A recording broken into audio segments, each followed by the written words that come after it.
this boy has made these millions of naira for me, you must pay it in cash. I will not take the goods, you must pay everything in cash. And he transferred the money, and I became free, and I took those goods that I had already, those goods that and barrels that I had already started for my boss, I took them and used them to start my own business. And again, I didn't go and start using, somebody gave me 4 million free. I started using the money to flex. I invested the money back into the business, and then started other businesses. I started a welding company. We make these chairs you people are sitting on.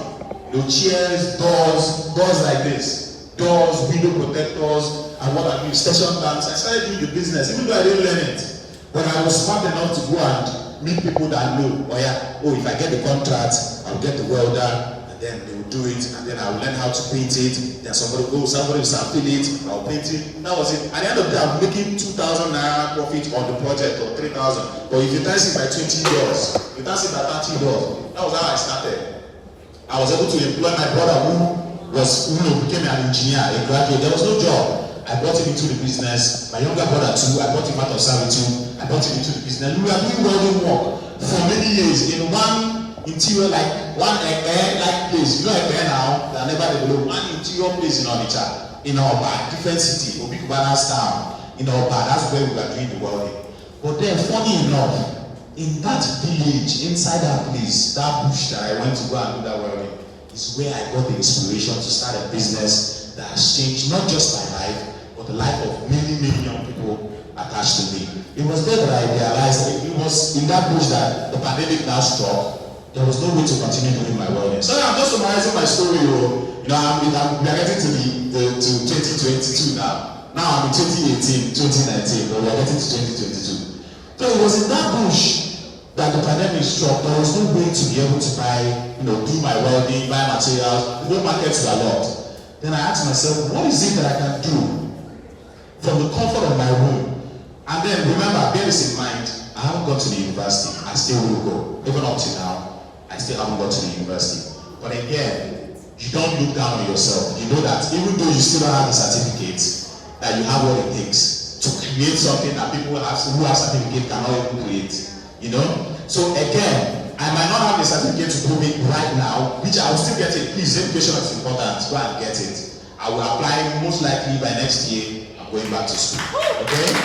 But because of the circumstances I found myself in, having to help my family, take everybody out of poverty, there was no opportunity to just jump into school. Because I started my master from 2013 to 2018, then started helping my family. So I just wanted to make sure that everybody was financially okay before I could now go back to school. So while I was doing the welding, I didn't know what virtual services were. I didn't know what it means to render services online. All I know is, call my daughter. I can make this door for you. I can, physical trade, exchanges. But I don't know what it means to serve people digitally.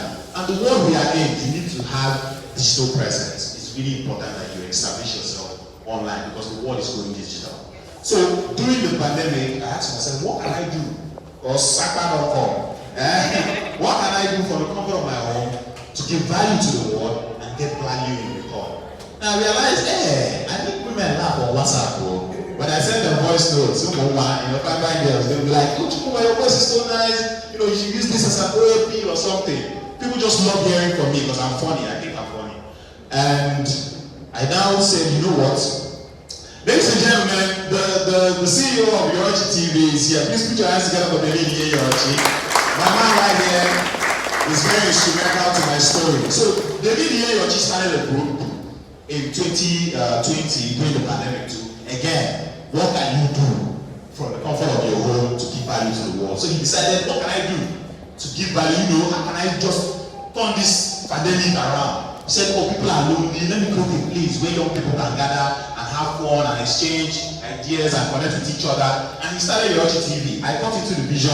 I joined him. I started assisting him to grow the group. And it was in that group that I saw an audience that could buy my market.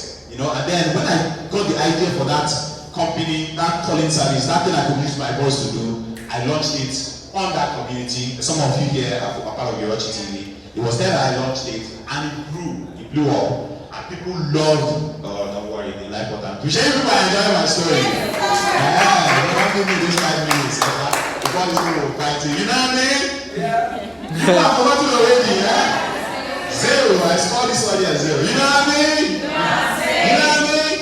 Alright, let's go. Let me rush it. Let me just summarize it. So I started the company on this group, and basically what we help people to do is to we help you reach out to your girlfriend, your mother, your dad, anybody you love, and wish them well on your behalf in the languages they understand.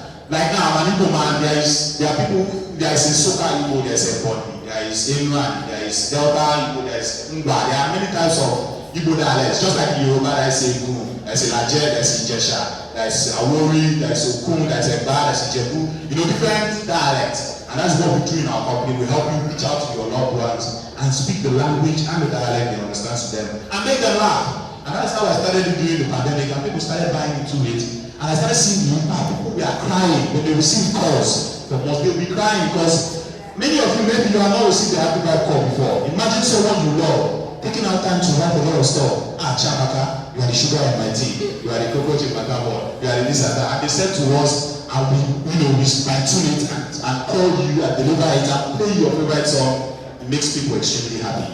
And I started it, and today we've been able to do that over 25,000 times to people all around the world.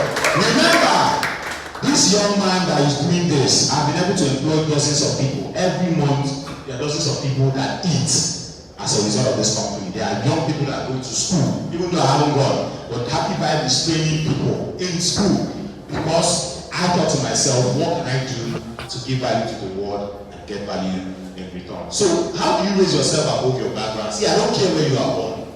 And that is the reason why you don't see me ever complaining about Nigeria too much.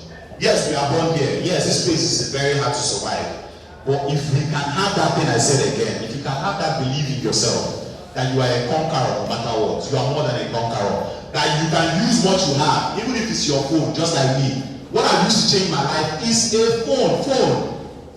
I've used it to make millions of naira through the people I connected with, through the Bible I gave people.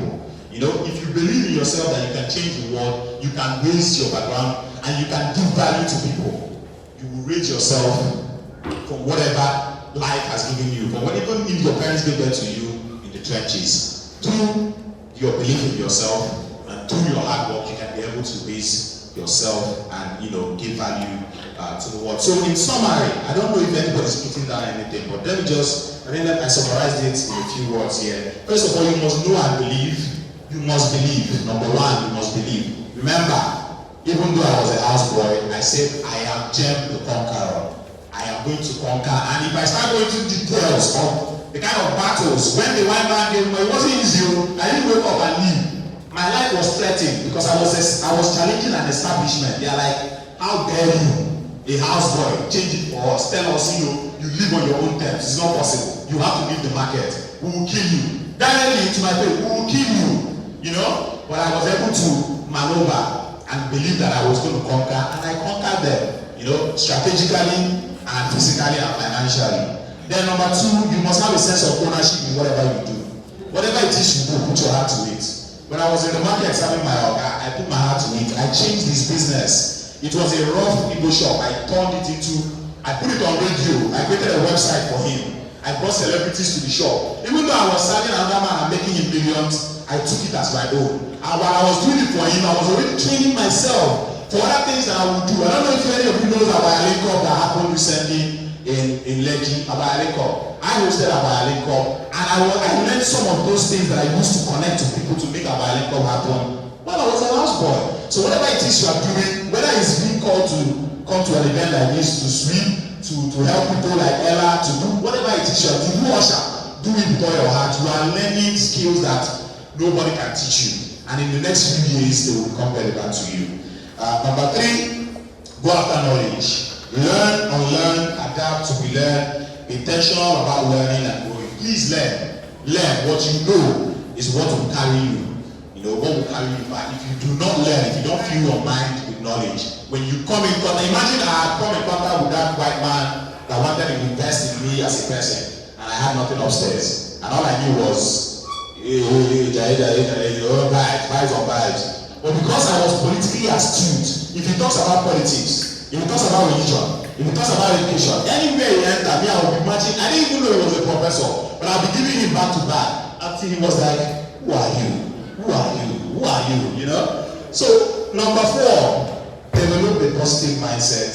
Be happy while doing what you are doing. Please, Igbo people will say,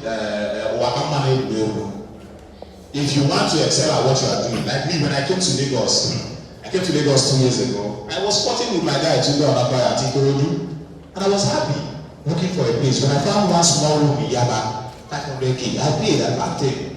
I was there, happy doing what I was doing. I know that there's somewhere I'm going, but I was happy at each level that I found myself. This year I moved to Lekki, and from Lekki I know that I might move to VI or Ikoyi. You know, so wherever you find yourself, no matter how small it is, what you are doing, find happiness in the little things. And definitely you are going to excel. So ladies and gentlemen, you know what I mean? You know what I mean? Oh what? Oh means is plenty. I know you're back people here. Oh what? Alright, so ladies and gentlemen, with this short story, I hope that I've been able to convince you and not confuse you, that you can be able to raise yourself and raise yourself from the background and find yourself. Okay? Ladies and gentlemen,